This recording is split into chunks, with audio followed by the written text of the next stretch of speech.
Hello friends, in this episode I found an abandoned Subaru Leon car in a very poor condition. The car no longer drives and just buried itself in the ground. The wheels are flat and the corrosion of the metal almost ate it. The Subaru Leon is a compact Subaru vehicle manufactured by Fuji Heavy Industries from 1971 to 1994. The word Leon is translated from Italian as lion. The car was produced as the replacement for the Subaru 1000 and is predecessor to the Subaru Impreza.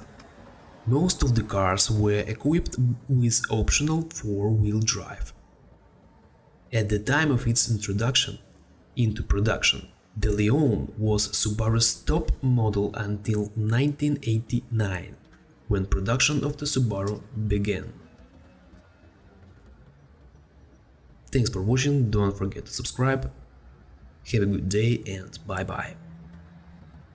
Do not pay attention to my voice, I was sick with coronavirus, but now everything is okay.